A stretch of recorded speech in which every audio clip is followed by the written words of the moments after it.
I'm Bob Riggio, and with me is Ralph Galyen, a veteran, another one of our many veterans that we have throughout the Black Hills area. And Ralph, I want to thank you so much for spending some time with us. I appreciate it. Ralph's has an interesting story. Ralph, I don't want to give too much away, but what if I say you were a spy, a technical spy?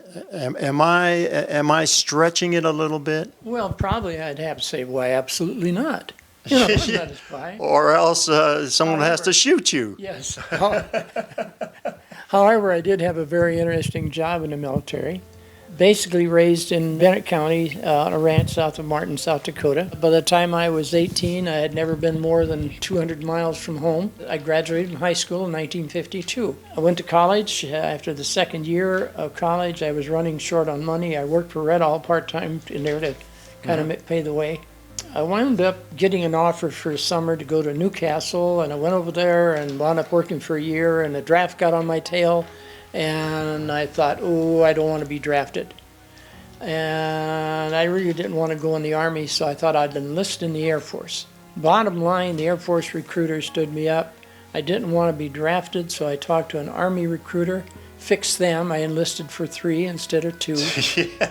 Basically because he told me about a new group that had been formed in the Army, that everybody had to have top secret crypto clearances, even our drivers.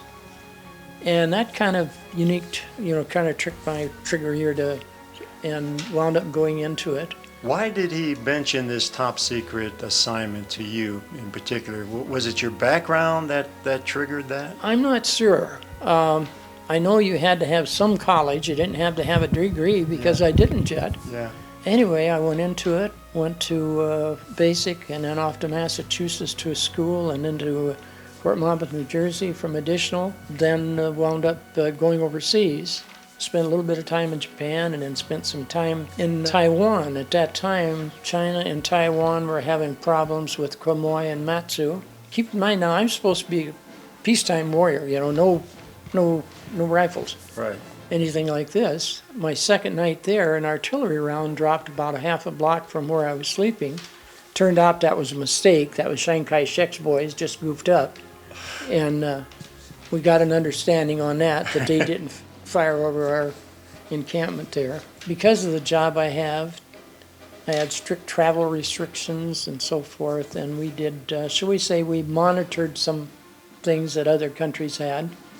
In Taiwan, we spent a lot of time looking at China and things that they had. Mm-hmm. It's kind of a waste because most everything they had we'd given them at that point. We've given them to them, yeah. And then I wound up probably my most interesting assignment was in the northernmost tip of Japan, right, which was a short distance across the water to a Russian island where they had a MiG base. They were working on developing a new fire control radar for their MiGs. And your job was to try to figure out what that fire control system, how it worked, and how the U.S. could disable it. Basically, that's true. And I don't know if I should be talking about this, but now it's been 60 years, so what are they going to do, I guess? Now a lot of the things we can do, you could probably do with your cell phone. Yes. But we gathered information that hopefully other division could come up hopefully with ways of neutralizing it.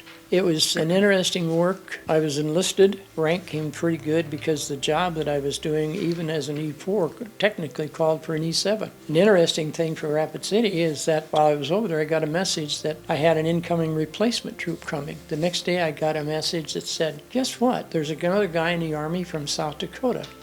Well, it turned out to be Tom Hennies, our long-term chief of police. Chief of police, yes. He worked for me, and when I came home, and he actually went over an assignment at that time to Korea and then came back, and we became lifelong friends. I lost him, I think, 11 years ago. Still miss him.